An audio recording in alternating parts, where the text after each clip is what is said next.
Hey, Fight fans, welcome back to the Cage Side News. Buckle up because we've got a jam-packed show for you.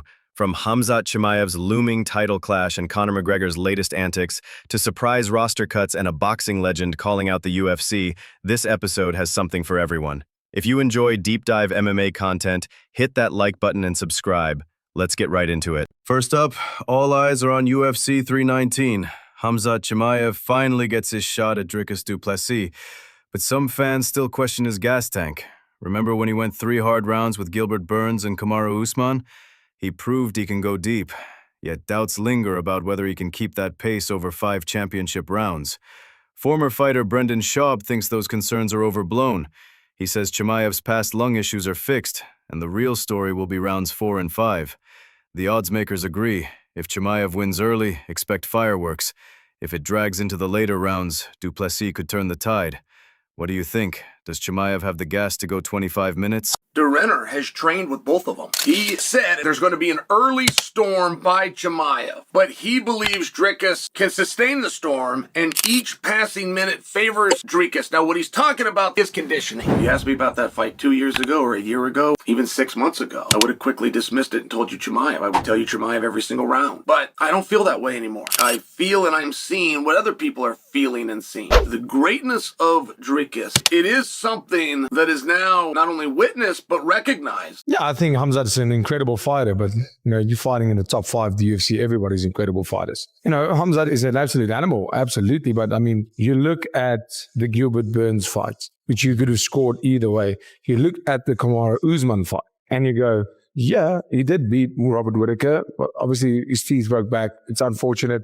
He is really good. So, deserving of a title shot 100% after that performance. Du Plessis versus Khamzat Chimaev. How do you feel about this fight? Everybody know I used to work with Khamzat. I love the guy. After COVID, it really messed him up. One of the craziest things I ever seen. Throwing up like blood. As far as I know now, he's in Russia. He's in camp. He's focused. He's a superstar. He's one of the biggest stars in the UFC. When you have this kind of pressure, sometimes people doesn't know how to handle it. It's hard to bet against focused Khamzat, healthy Khamzat. I think he can beat anyone on any given day. As talent, as technique, it's Khamzat. If you go to the 3rd and 4th and 5th round, how this fight gonna go? I believe Khamzat can go there. Did to him what he did to Robert Whittaker. 100%, I believe this. Before we get to fight hype, let's talk about the legal cloud hovering over the UFC's biggest star. Conor McGregor recently lost an appeal in his civil sexual assault case. A judge upheld the €250,000 damages awarded to the plaintiff. McGregor wasn't pleased, later unleashing a lengthy social media statement complaining that he still has to pay his opponent's legal fees. The case serves as a stark reminder that the Irishman's problems extend far beyond the octagon. Speaking of lightning rods, McGregor is also back in the headlines for combat-related reasons. He's officially re-entered the UFC's anti-doping program, submitting his first blood and urine sample in roughly 10 months. That doesn't mean we'll see him in the cage anytime soon. Conor has publicly stated he's eyeing the proposed White House card in July 2026. In typical Notorious fashion, he hasn't stayed quiet. On Instagram, he trolled featherweight champ Ilia Topuria by slapping Topuria's face onto McGregor's new Chuck Liddell-style haircut and proudly showed off his blood testing kit. Love him or hate him, Conor always finds a way to keep us talking. McGregor's lawyers suggested this new evidence provided a plausible explanation for the bruises on Ms. Hand's body. But just before the appeal began, barrister Mark Mulholland said Mr. McGregor wanted to withdraw his application to introduce this evidence. He said this was partly because other supporting evidence would not be admissible and there was no corroboration. Nikita Hand's lawyers said she had been put through the ringer yet again. Senior counsel John Gordon said the withdrawal amounted to a concession that the fresh evidence was all lies. He said the matter should be referred for perjury to the Director of Public Prosecutions. I'm also deeply grateful for everyone who supported me, those who believed in me and stood by my side throughout this long and painful journey. This appeal has re-traumatised me over and over again. Being forced to relive it, what happened has had a huge impact on me. To every survivor out there, I know how hard it is, but please don't be silent. You deserve to be heard. You also deserve justice. Today I can finally move on and try to heal. Thank you. I got tested today by the Drug-Free Sport Agency. I'm the most tested athlete on the roster by more than twice the amount. I believe I'm tested maybe 13 times the amount of seconds it took me to finish Jose Aldo. 13 times. And, Let's switch gears to Paddy the Baddy Pimblett. Cutting down to 155 has never been easy for Paddy. He admitted he can't wait for the day he doesn't have to diet, and joked he'd probably walk around at light heavyweight if left unchecked. Meanwhile, speculation about his next move is heating up. Dan Hooker told Sky Sports the UFC might skip the line and book Pimblett against Ilia Topuria, even though Paddy is ranked number 9. His reasoning? Champions chase the biggest paydays and the easiest fights. And let's face it, Pimblett moves the needle. This comes as Michael Bisping and Paul Felder chastised Topuria for hinting he'd rather vacate than fight top contender Arman Tsarukyan. Would Pimblett versus Topuria excite you, or should Tsarukyan get his shot? Ilia Topuria made headlines this week. He said that he would relinquish the belt if he was forced to fight Arman Tsarukyan. I'm not saying that Ilia is ducking Arman Tsarukyan. I'm saying that Ilia is messing very, very strongly with Arman Tsarukyan. I mean, the guy's the #1 contender, and to say that you would rather relinquish the belt than fight him is, come on, man. We're getting a little carried away, and we've talked about this before, where these guys in this generation of fighters, when they get to this top position now, are so willing to jump around weight classes and try to deny fighting guys. It's like, that's not how it fucking works, man. If the guy's #1 and the UFC says, this is the guy, you're the champ, you're holding that belt, that's who you fight. I mean, it's just, I agree. If you're the best and he's not on your level and all this kind of stuff, then prove it. Just go out there and prove it. I hate that. And I'm not, again, I agree with you. I'm not saying that I think that he doesn't think he could beat him, but then why not? Why say that you would relinquish the belt? I'm the biggest fan of Ilia, right? I love how he carries himself. Every interaction I've had, he's so respectful. He's obviously a monster inside the octagon. He's technically brilliant. He's a class act. He's awesome. He's awesome. But why is he saying that? I think he's just saying it to get under his skin. But do you think he actually, I mean, he said he would, and we've got to hold him to his word. Yeah, can only take him at his word at this point. But I hate it.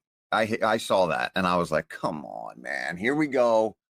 Here we go again. Now you got a champion who's just looking for the biggest thing. And it's like, look, the UFC is not going to try to put you in a position that's not going to be a big thing. And I think you're getting into a position, Ilia, where you are the thing. They don't need the other guy to necessarily be the thing. You're the guy that people want to see. So you could be fighting some kid they pull off the damn street and people would tune in to watch. Outside the cage, boxing legend Oscar De La Hoya just lobbed a grenade at the UFC's parent company TKO Group. The Muhammad Ali Act protects boxers from shady contracts and monopolies, but it doesn't apply to MMA. Instead of expanding it, TKO is lobbying to weaken the law altogether. De La Hoya warns that this could strip fighters of financial transparency and fair contracts, allowing TKO to run boxing like it runs the UFC. Attorney Eric McGracken has even launched a petition to stop the amendment. Whether you follow boxing or not, this could have massive implications for how fighters across both sports are treated. So it was reported last week that the TKO Group is attempting to amend the Muhammad Ali Act, and the writing is on the wall. Fighters beware. The Ali Act was put into place back in 2000 to protect fighters by assuring them financial transparency, contract fairness, protecting them from other conflicts of interest, etc., etc. AKA, it protects fighters from being taken advantage of. In the fifth, my ass goes down. And now, of course, as TKO prepares to enter the boxing space, the first thing they want to do is change this act and leave fighters vulnerable. TKO needs this to change so they can implement the exact same unethical business tactics in boxing. It's strictly business. That they used to create a monopoly with the UFC. Was all this legal? Think about this. The UFC was sued by their own fighters for this unethical shit. They recently settled on a $375 million antitrust lawsuit. Absolutely fucking not. Over claims they used illegal practices to suppress fighters' wages. You guys are getting paid? And rival promoters. Their own fighters sued them over this. And after all that, they're coming to another sport and trying to do the exact same fucking thing. Let's run through some scheduling news. UFC Vegas 108 saw a last-minute shakeup when flyweight contender Amir Albazi announced he wasn't medically cleared after finishing his camp. He withdrew from his August of 2 main event against Tatsuro Taira, saying the UFC and commission made the call for his safety. South Korean prospect Hyun-Sung Park steps in on short notice. Prelims start at 6 p.m. Eastern Time and the main card at 9. Looking ahead, UFC Paris on September 6th features Nasruddin Imavov versus Caio Borralho in the main event, plus Marcin Tybura versus Ante Delija, and a newly announced bout between Benoit Saint-Denis and Mauricio Ruffi. UFC Perth on September 27 adds Tom Nolan versus Evan Elder, and UFC 320 on October 4th includes Farid Basharat versus Chris Gutierrez. But perhaps the most exciting addition is UFC Rio on October 11th. Last weekend's middleweight clash between Renier de Ridder and Robert Whittaker ended in a split decision for RDR. Fan favorite Renato Moicano weighed in on his podcast, calling it a clear 3-2 for de Ridder. Whittaker dominated 2 rounds, but it wasn't enough to swing the scorecards. Whittaker later congratulated his opponent and vowed to regroup. Dominic Reyes also resurfaced, claiming he won the first 3 rounds against John Jones back in 2020. He explained that Jones' late takedowns didn't amount to much and revealed his trick for dealing with Jones' eye pokes, hammer-fisting Jones' fingers whenever they extend. With a win over Carlos Ulberg, Reyes hopes to re-enter title contention. I'm disappointed, but I'm not disheartened. You know, there were a lot of things I liked about the fight. There were a lot of things I didn't, but I'm going to take it all, head back to the gym, sit with the team, pick it apart, and then get back on the horse. You know, that's all you can do. Congratulations to de Ridder. He had a particular game plan. He executed it well. It got him the win. It is what it is sometimes. This isn't the end of Robert Whittaker. This is just, you know, another learning curve, another speed bump. I know I won that fight. I know I won that fight. I was in that fight. I don't have to watch the replay. I was there. I made John Jones look like just a man. I was fighting Dominic Reyes, and it was in round 1. He hit me with like a spinning back kick to the face, and then he punched me in the stomach, and I hit the floor, and it was technically a knockdown, and even the look that he had in his eye, and he was giving me a true run for my money. And I remember thinking to myself, you may have met your match, John.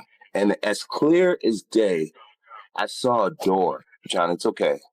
It's okay if you come up short in this one. Like, just don't let him knock you out. Let him have it. Let the kid have it, John.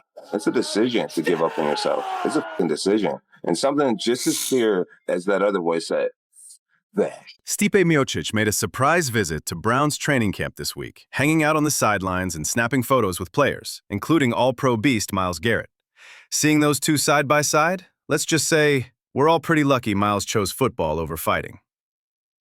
Lightweight Arman Sarukian showed off his conditioning by swimming against a strong river current, channeling Khabib Nurmagomedov's training style. In Moscow, a local wrestler named Alfredo once again managed to take down John Jones in a friendly grappling match, just like during the Russian Ultimate Fighter filming. Jones quickly reversed and would have secured a rear naked choke if it were for real. Meanwhile, troubling footage emerged of tough winner Diego Sanchez being arrested in Albuquerque. He faces felony and misdemeanor charges for allegedly firing shots from a vehicle, underscoring a rough stretch in his personal life. And Hall of Famer BJ Penn posted a video claiming an army of thieves has taken over his family property in Hawaii and pleaded with Dana White and Lorenzo Fertitta for help. Go. Yes.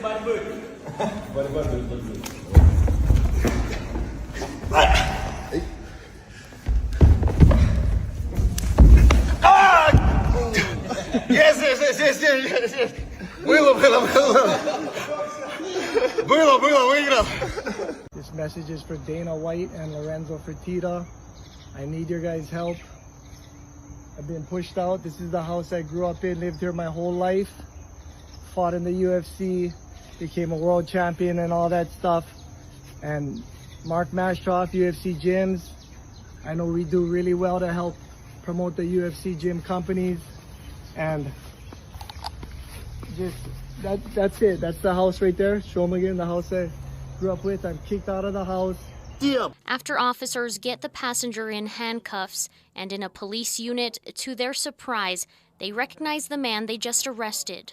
This is Diego Sanchez, as in UFC fighter Diego Sanchez. And that's a wrap on this week's Cageside News Update. From Khamzat Chimaev's cardio questions to Conor McGregor's courtroom battles and Oscar De La Hoya taking on TKO, it's been a wild ride. What story grabbed your attention? Sound off in the comments below. And don't forget, we're on a mission to hit 1,000 subscribers, so smash that subscribe button, turn on notifications, and join us for your MMA fix. Thanks for watching, and we'll see you next time.